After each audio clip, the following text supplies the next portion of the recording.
Hey guys, I'm here. Welcome back for episode 2 of season 1 of Daredevil Born Again. Last episode, our premiere episode, set the stage hauntingly for where we are catching back up with these characters after their happy little ending at the close of Daredevil season 3.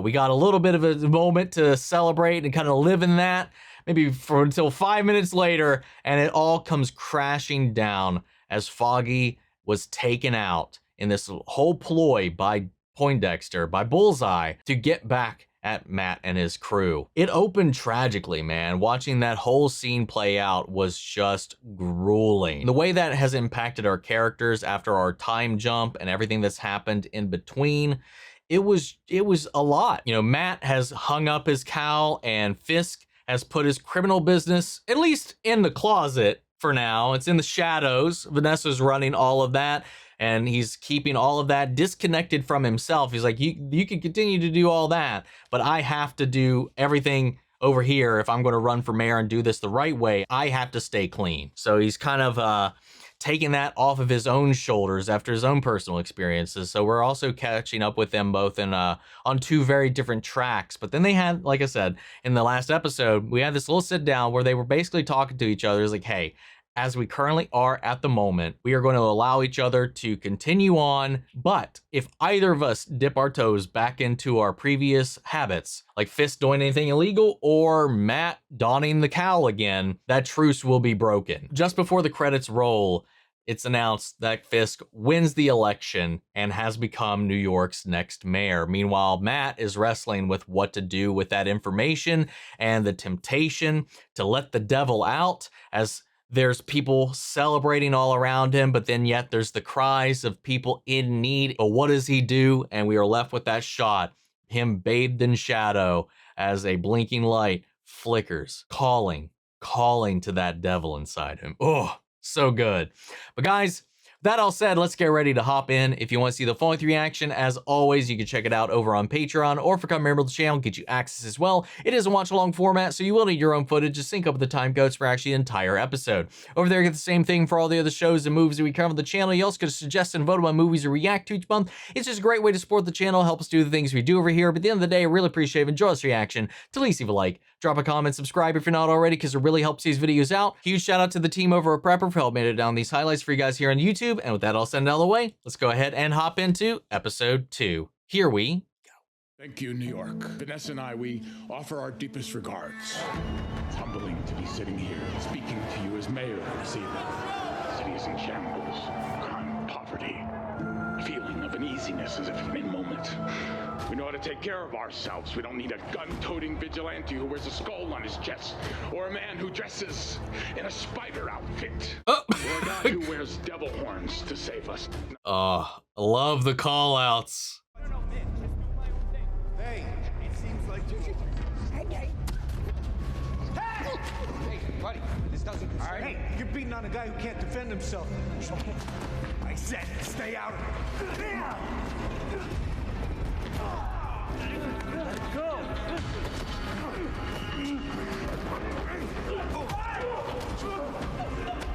Damn, is this White Tiger? Out of costume?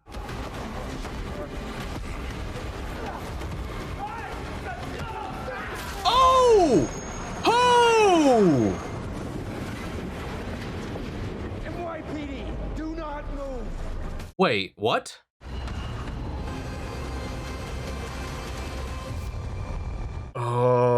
Okay.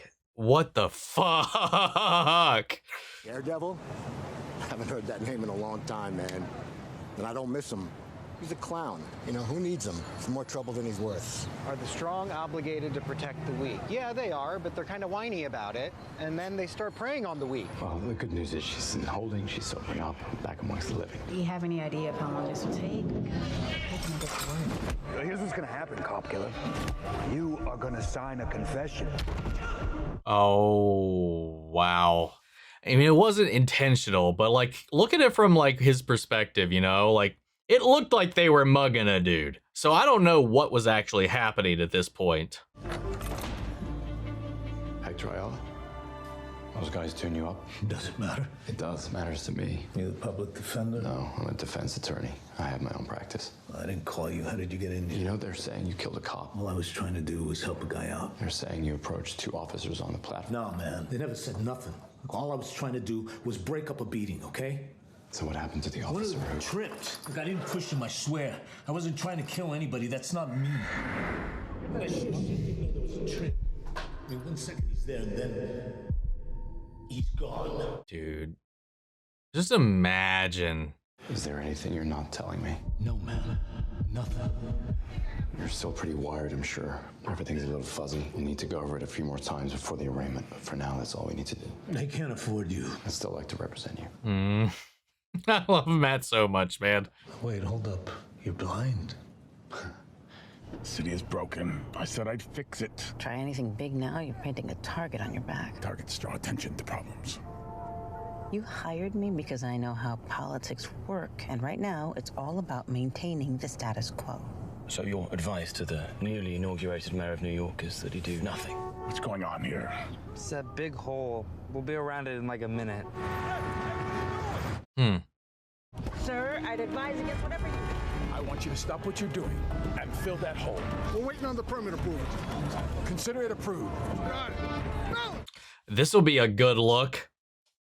Him be like, this is a problem. Fix it now. Red tape, burn it all. Just do it. Do what needs to be done. Filling a hole like this, it's not rocket science. Remember I told you that I'd get things done. Well, here I am getting them done. See? Now come fix the potholes in West Virginia. Good God. I am shocked my tires are still intact. I send you off for a DUI and you come back with a cop killing? With everything that this firm has going on right now? What did I tell you to get you to come over from the DA's office? You said that I was brilliant, which is true. That is true. What else? You said we'd take on the hard cases. And impossible odds work is what we do here. Okay. Thank you. I just need Arnie to take over for me on the Rogers depot. Great, I appreciate it. So you want me to find a guy on the platform? Yes, and do some digging on Hector for me. There's something about his story that doesn't track. He's innocent or his story doesn't track? Yes. Not Murdock for the defense, Your Honor. We'll waive the readings, not the rights. Given the serious nature of the charges, people ask that the defendant be remanded without bail. Your Honor, the defense would People's ask... motion is granted. Your Honor, if I could... Said bail is denied. Mr. Ayelet is a decorated Army veteran. He has no record. He served as a CPA for 15 years. He's a pillar of his community. He's also accused of killing a New York City police officer. Next case, please. Wow. Oh my God. You know, I should have known that you had an agenda giving me your number the other night. I'm a journalist, bro. Phone. Condition of this level of access. I'm covering my ass. I must say, your coverage of my campaign was spot on, and not for nothing. You're one of the first people to take me seriously. BB. Is that short for something? Beatrice, Betty? Just BB. I was named for my uncle. Yeah, what happened to him, by the way? Got any intel on that? I asked Commissioner Gallo about you on 3 separate occasions. Every time, nothing. There must be a story there. One of my sources at the NYPD tells me that Gallo is now poised to resign. The force is already woefully understaffed, and you've got vigilantes picking up the slack. If you lose the cops, you lose the city. Thank you, Miss York. Just one more question about Mrs. Fisk. Out of time. Sir, I am so sorry. She was not supposed to ask about your wife. I have a feeling that this young woman is used to being underestimated. We'll use that. How so? To building skills and techniques to find peace. Like the book says, identify, interrogate, release. Love that. Her book is Live Without Fear. And she's seen the man without fear. Thank you so much for coming. I really appreciate it. I love your work. That's the kid from Wednesday, isn't it? Dr. Glenn, I need help. Are you taking any new clients? Here's my email. I'm sure we can work something out. Thank you. Truly. Could you? Of course. What are you doing here? Thank you. Why was he there? It's a classy move, turning up to a police funeral after it's ended. Didn't want to distract from the ceremony, Commissioner. I wonder how it feels for a guy like you to come to a place like this. Are you even capable of feeling guilt or remorse? I didn't kill Officer Shanahan. Maybe not him, but plenty of others. How? are we gonna fix this issue? Do you know who Samuel Vance was?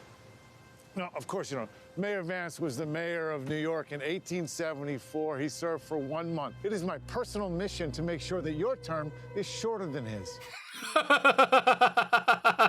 I see right through you, Fisk. You're not a mayor who loves his city. You're a whiny kid who wants everyone to love him. A monster trying to rewrite his legacy.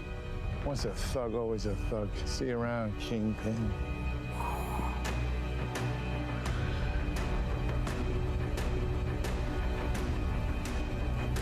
Just gonna have to wait and see how this plays out. Matt Murdock and this woman here are the two best lawyers I've ever seen, so now if I could just get Hector's suit for court. Okay, it's on the bed. I can get it together. No, you two stay on top. Whatever's going on between you and Hector, I'm really hoping you can set it aside. He needs you. He needs me, or he needs me to show up in court. Yes. Lots of that in this episode so far. This or that. Both. It's come up a lot so far. Things changed. Hector, he's not the man I married. Oh shit, he is! That's why he had the desire to interact in that moment when he saw what was happening. And that's the little extra that Matt can't quite pinpoint. Okay, so this fantasy of ours. What happens after the Mai Tais? Maybe later I can give you a taste. He's like, let's get the fuck out of here right now. Do you mind? I don't think you'd call this as important. Take it. Okay, it's sex. We'll make it up to you later. With interest, I promise. I'll collect. Jerry. God damn, man. Investigating me. We talked for hours and you neglect to tell me that you moonlight as a vigilante. I wasn't in the suit or wearing my amulet. I had no extra powers. It's not. Oh, so he has powers. We're trying to position this as one of them. Then I find out you're going out at night looking for trouble. I'm not looking for trouble. Someone's got to protect the streets. People are going missing. No one seems to care. Matt's probably got a lot of internalized frustration on his inaction that he's also pointing the other direction as well. This is a tough case, Hector. The only way I can win it is if I know every way I can lose it. You're right. I'm sorry. I should have told you. Sound like you're in pain. Rikers Island isn't no picnic. It's equal opportunity beatdowns, guards and inmates alike. All right, hang in there, okay? Lovely. So he's getting punished still. Well, you seem pretty busy, so I'll get right to the point. I'm resigning my post effective tonight. You will need a new police commissioner, and guess what? A lot of new cops. You're originally from Philadelphia. That's right. And you know that cheesesteaks are great in Philly. I think that the best is one I found. It's actually right outside of the city. The Angelos in King of Prussia. Cashman was kind enough to drive down there and pick me one up for lunch. It was delicious. Fine. I'll stay. Be careful what you wish for. Wow. Well played. It's a move. Hope Matt doesn't hear about that. He thought he could keep that child a secret. Sandwich was disgusting. Oh. It has no bearing on this case. The defense moves to suppress. This is next level, Murdock. That guy's a vigilante. He wasn't in possession of his mystical amulet or in the White Tiger.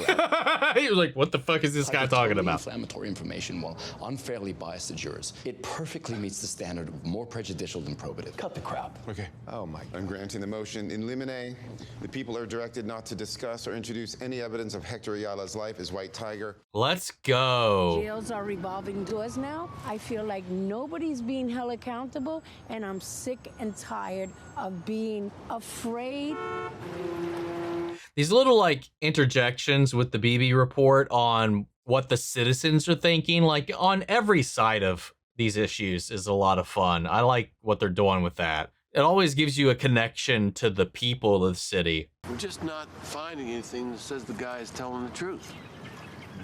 Except for the fact that he is. I know this case sits close to home, and all the more reason it's dangerous. Saying my judgment is clouded because of who Hector is. Because of who you are. Because of who you were. Let's say you're right. Let's say you're right and I'm right. Hypothetically. It's not hypothetical, Cherry. Is it? You know I know he was telling the truth. And we both know that doesn't matter if you can't prove it. And for what it's worth, I like the Matt Murdock I've seen this year. The guy that went out and found his own way, got out of the kitchen. Where's a... I love when the theme kicks in, man.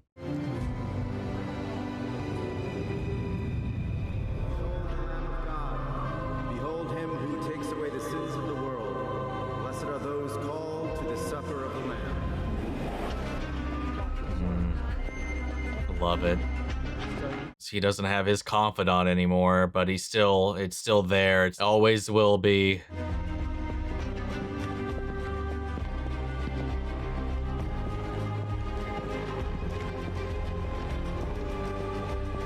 They're both dipping their toes back in, man. Fisk with his threats, him with this here. Shit, did he lose him? Oh, no, we're good. We're good. Of course he didn't. Why would he?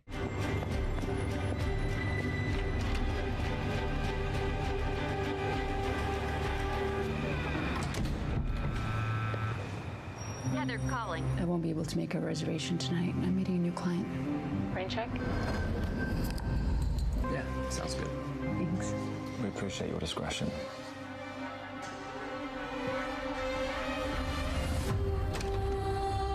Oh no. That's why he was there. Oh. Marriage counseling with her? So I usually like to start off with a couple of questions. What sparked you to come to therapy, and Oh my goodness. why don't you start us off? Until very recently, we ran a complex business. Then Wilson left. I was assaulted by a vigilante. Recovery process, it was quite involved. I couldn't stay in touch with Vanessa. I couldn't stay in communication with her. It was for the best. Was it for the best for you, Vanessa? I think in some ways it was. I took over the business. It thrived. It had never been more profitable. And relationship between management and labor was robust and fulfilling for both sides. But was your husband's absence fulfilling for you personally? Why are we here? I'm here because I don't want to lose my wife. This is getting complicated and complicated. Doing this now? Yeah. He's at 950 West 185th Street, apartment 30. Meet you out front. Call Cherry. I need you to drive to Fort Shrine Park quickly. They're gonna try to clean up their loose end. Who is it? My name is Matthew Murdock. I'm a lawyer. I represent Hector Ayala, the man who saved you on the subway platform. Look, I know you know who I am, and I know you're scared, but I'm here to help. You can trust me. Thank you. Thank you. Shut the door. What's your name? Nikki Torres. You are the key witness in my defense of Hector Ayala. I can't, man. If I go against the cops, it's going to be really bad for you. It is already bad for you. They have located you. They're coming to kill you. You need to come with me. They're here. Shit. Shit, they're already here. Nikki, you have 20 seconds. Look, man, I don't even know who you are. Seconds there. Oh, I know you don't. How embarrassing. Go. Nikki, I have a guy in Fort Shrine Park. He's gonna find you. He's gonna get you safe. I hope he gets there though. NYPD, open up.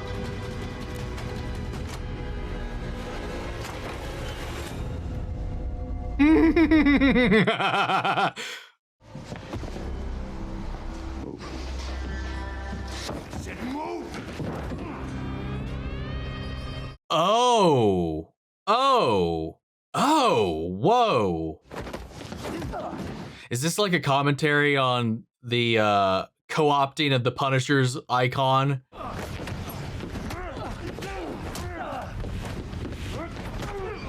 Like the twisting and bastardization of it or whatever that's been going on in recent years?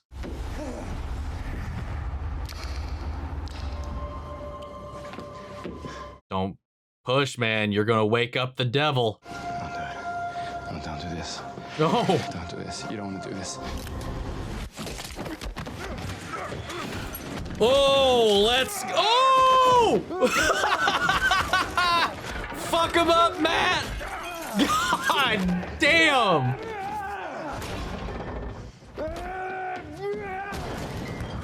Dude, it's like turning on an animal. Holy shit. He really meant it. You didn't want to do this.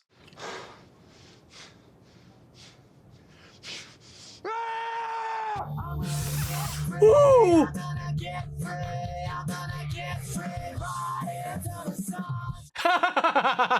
What a fucking choice to bring us out on. Ooh, love it. Oh, I love it. Like, this episode is in this interesting way.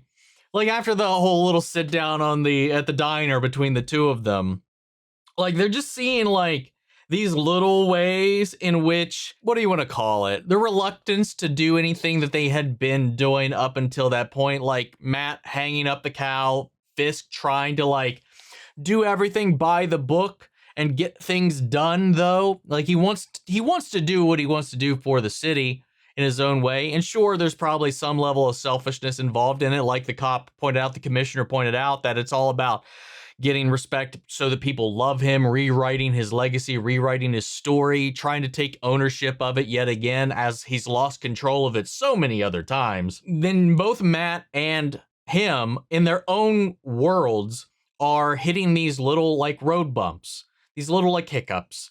You know, as much as he's trying to do these little things in the right way, going to meet and greet, shake hands, do all the stuff. He went to that funeral for the cop to try to like compromise, but he's like, hey, I know who you were. I know what you've done. You've put more people in there than just him. I know it. You know it. You'll always be Kingpin. You know, the fact that there's going to be some people that will never let go of who he was and stuff like that. And then the way that he, at least in the public eye, is able to kind of circumvent some of these things. He's like, hell, fuck the red tape. I'm the mayor. Everything you need is approved. Get this pothole fixed. You know, that works for the public and all this kind of stuff. There's going to be some people that I can't finagle. I can't do this. I can't wave my magic Fisk wand and get out of my way.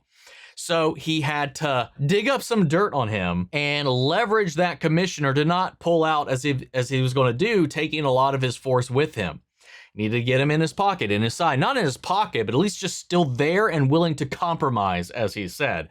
But he's dipped his toes back into what he promised he wouldn't. And it didn't take that long. On the flip side of that, with the situation with White Tiger, who represents to Matt the good he tried to do as Daredevil. So there's a lot of these things that like harken back to Matt's desire to do what he's always been doing. And he's been trying to do that as a lawyer. But he's hit this point where, like before, there's just aspects of the system that just aren't going to work. He knows this guy's telling the truth. He knows this guy's been doing nothing but good. And especially on a personal level, finding out that he's a vigilante like he used to be, like he feels it in his bones that he needs to be able to prove this. But then there's the obstacles of doing this the legal way. And that's what Cherry was trying to get across to him in this way. It was like, hey, I know you're telling the truth. And I know that you know he's telling the truth. But that's the thing, we still have to be able to prove it. After him hearing him getting roughed up and then meeting with him the second time and then knowing that he's continuing to be roughed up even in prison. And then so Matt dips his toes back in and starts tailing the cop that is kind of spearheading this, the one whose partner got killed. You know, he's following him, listening in, and then overhears that they're about to kill this guy. And he still approaches that guy as a lawyer, as Matt. You know, he gets him out, he gets him to Cherry, supposedly to Cherry. He at least got him out of the apartment complex to get out down the road. And then, you know, Matt was here greeting them. Now, whatever they were going to do, now they've assaulted this lawyer who is here and accosted him or whatever. So no matter how this goes, it can't look good for them. What was even their excuse for being there? You know, there's a lot of questions that are going to be raised because of this. But what all happened is still they were going to kill Matt right then and there. He was like, don't do it. Don't do it. It's almost like he was talking to them, but he's also talking to himself in that way. He's like, you don't want to do this because one, they don't, because he will defend himself and he will fuck you up. But also don't do this because it's like he's afraid of letting the beast out. Because we know that he's like in this way that he approached the church in this moment. While his father is no longer there and no longer has that person to connect to, I like that he still goes to the church. While doesn't go in, he can listen to the sermons. You know, he touches the stonework out there. He reflects, he thinks, and he makes his decision on what to do. I like that that's still kind of integral, and that that he represents, like he mentioned even in the diner scene, the duality of that faith that he was raised in, the belief in the good in everybody that he allowed. That's why he did this rooftop conversation with the Punisher, that that's why he doesn't kill anybody, because he believes in the good or the potential for good at the end of the day, and that everybody, no matter how bad, has the right to at least maybe have that opportunity someday. But for those that abuse their time, abuse others and all that, there is the righteous fury that comes, and that allows him to justify the strong primal desires that he has for that aspect. It's like unleashing this rage, this beast, this animal, that primal part of our brain that is just like, I need revenge. I need to punch something. I need whoever hurt me to be hurt.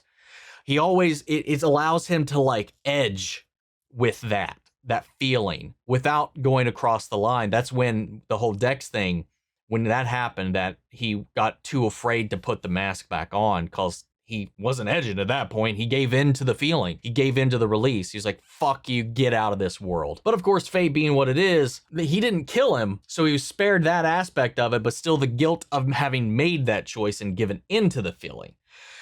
And now, he's sitting here, he's like, don't do this, you don't want to do this, talking to himself and them. And then when they were about to do the deed, he activated and he went primal, letting all of that in, especially after how long he's probably been bottling all this up. Dude, snapping that dude's bone, bending him over backwards onto that table, onto the floor, into the fridge. I think one of those guys may be dead. I don't know. Who knows? But yeah, he fucked them up. And they deserved it at that rate. But the reveal that cop had the Punisher's skull on there, but with the stripes and the star and all that. Because as we know, like in the real world, the Punisher logo has kind of been co-opted by members of the military and members of the police force for various different reasons. But one of the main ones, particularly when it comes to the police, this mentality that in their mind, the Punisher kind of represents and involves any means necessary, any force necessary even, to get their idea of justice, essentially more like akin to a vigilante in the way that they see it, which adds to the greater conversation going on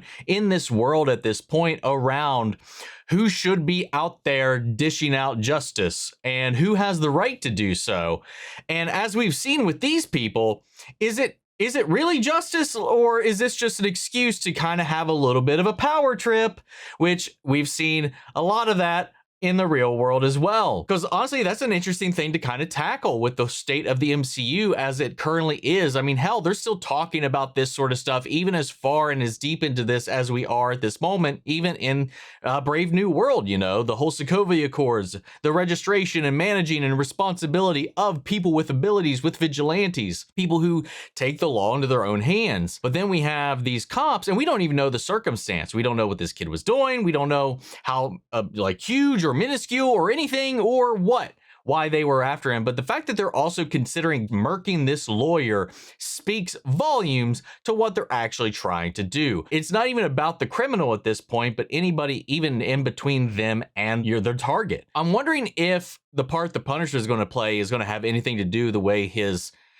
emblem has kind of been taken over by this, because like we saw in the trailer, he's pretty freaking disheveled. So I just wonder how these last couple of years has been treating him and how he's going to add to the overall conversation as well. Because especially as we see like the people in this, like the people wielding this and then using their power, their position to abuse it and do what they're doing to other people, and like they are people the Punisher would take out. And not to mention like the other commentaries kind of going on, which I know obviously there's going to be a lot of comparisons drawn between the election here and the election recently, given that this was written and shot and all of that before the results of that ever even came out. It just happened to parallel and very, very, very much so mirror a lot of those very same events. Fantastic episode. I love that it's still kind of got a slow, deliberate kind of pace to it all, because it's taking this stuff very seriously. And I do feel like there's a little bit of that DNA still in there, because I know initially they talked about in the original plotting for the show before it went into the restructuring to become a continuation of the original series, that it was going to take a little while for Matt to be in the suit. So in the present day, we haven't seen him in the suit. We only saw him in that flashback, or not really that flashback. It was when we kept in, and then we flashed forward, and that's where we've been since then. But since the prologue, that's the only time we've seen him in the suit. I think Matt's story is always just as interesting as when he's in the suit, because I think that duality for this character is so important and so much fun to watch, especially as he's walking this tightrope. You know, as both with finding where does justice apply and when does the devil need to come out, you know, and having to navigate that temptation to give in to the easy route, to give in to the other side. And that's always the fun element of this character that I've been fascinated by. And especially with the way that Charlie Cox portrays it is so good, man. He's so great. Just because he's in the suit doesn't mean Matt's not going to throw down. There was no suit in this, and Matt busted some ass in this. Like, I love the court side of it. I love the legal aspect of it. I love his personal aspect of it. I like that we're also seeing a lot of the insight between Fisk and everything that's going on there. There's a lot of tension building all throughout this, and I think that's what works really well about the Daredevil show as a whole, is that there's always this rising tension, much like with Matt himself. He's like this person who's just holding so much back that eventually it's going to pop, and when it does, it just explodes. And that's I think that's a clear indicator of the show itself, a good way to describe it as well, because while it kind of does this every episode, is there's this rising building tension as it's culminating until it finally releases and pops at the end. And that's kind of what this series does really well, and that's what it's doing really well so far. And I like the way they're addressing the fallout in some way about what happened with Fisk. Like, correct me if I'm wrong, he was going to prison. Like, he was being carted off. Like, did we get like a clear resolution to how he got out of that situation to begin with? I don't think we have. If we have and I missed it, please let me know. But I feel like we're just dancing around that plot point. But in that time that he just disappeared from all of this, and then I presume that's all when Echo happened, and Vanessa was just left to her own devices here to do what she was doing or whatever. She distanced herself, she took in the business, and you know, there's this other character that he talked about that he knew about. She's talking about her loneliness, so I presume she kind of hooked up with somebody on the side as he just kind of fucked off for a little while to recoup and collect himself. Now, like this broken, separate marriage situation that they have at the moment, because obviously, like, she's like the pillar of his life still, even to this day, and he will do anything and everything to keep her by his side. So that's why he dragged her to this therapy session. Meanwhile, I think she's pretty content being separated in the way that she is in this way. I think it's kind of interesting to see them explore that, and that also connects them to Matt. And I'm wondering, like, have they been keeping tabs on him? Because that guy showed up at her book signing to do this, to get to close to her and then to sign them up with her, the same person Matt is currently dating. And then we got the kid from Wednesday who also signed up to be one of her clients as well. So I don't know who he's meant to be.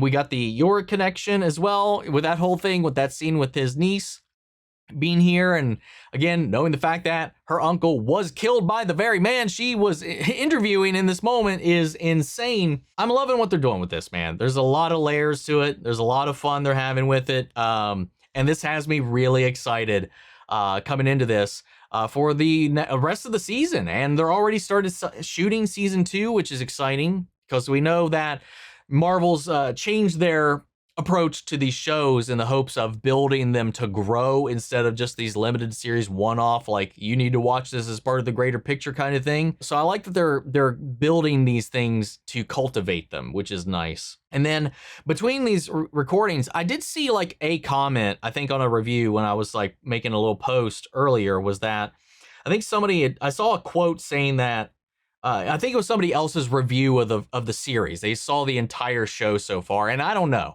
about the rest of the show, but they had mentioned that the religious aspects had been culled from the show altogether, and that there wasn't really any of that here. But it was in episode 1 and it was in episode 2. So I don't know if this is one of those situations where they wanted to make a provocative little statement or make some kind of criticism that just isn't actually there. But it came up in episode 1, and he quite literally went to the church in this episode, and there was this whole little dance about what he's doing Like, it still I mean, I don't know what the rest of the season's like, but it's still very prominent here. Obviously, he doesn't have his confidant anymore to go visit, to kind of have these little conversations with anymore, but he's still like leaning on that. It still feels like a core concept of his character, and that is still a informative part of how he makes his decisions along the way. I don't know. Who knows about the rest of the series, but like they said it had been like exercised completely from it. And just in these first 2 episodes, I could say that statement isn't wholly true at all, but maybe downplayed compared to before. But that makes sense considering like his main ties and connections to that space, like that he knew on that level has been removed. And it just makes me wonder, because I did kind of, where's his mom? She was kind of, at least we left off like with the implication that she was going to be taking over Father Lanton's role as his kind of confidant, his advisor, and all this kind of stuff. And maybe the whole idea of that scene was that he just, after what he did, maybe even he just kind of went too far and doesn't even feel like he can walk in that building at this point until he, I don't know. I'm kind of curious about that. It is something that did cross my mind, even though there are a lot of his religious aspects still kind of rooted in here. I wanted to go back to the final shot, probably my favorite shot of the show so far, maybe in the entire series, if we're including the original as well, is him walking away with that backlight and then the flashing red light on him from the side. In that, we also are looking down at the devil below, bathed in that red light in the darkness and the shadows and all that, as we pan up, as our villain is high above, looking down on us with a bright, cool blue light lighting him, showing how things have changed, how the perspective is shifted, but how they're both, he's up there, he's alone. Daredevil is down there with the people. I don't know. I thought there was a lot of really interesting ways to kind of read into the iconography and symbology there with that, especially into how it ties into Matt and his beliefs. Fantastic first 2 episodes. Excited to see where it goes, but I'm going to go ahead and pass it off to you. Sound off the comments. Let me know your thoughts down below. We're carrying the conversation after the video. Hope you enjoyed the reaction. If it did, leave a like, drop a comment, subscribe if you're not already. Remember, if you want to see the full-length reaction, as always, you can check it out over on Patreon, or if you become a member of the channel, get you access as well. And speaking of before we go, I want to shout out our channel legends. May I share your course, God, Robert Anguiano, Jeffrey L, Jake Cottrell, Eric Official, Casey Wood, Russell Crockett, Watchtower. Thank you guys so much for continued support. But that's it for this video, guys. I'll see you all in the next one. Take care, everybody.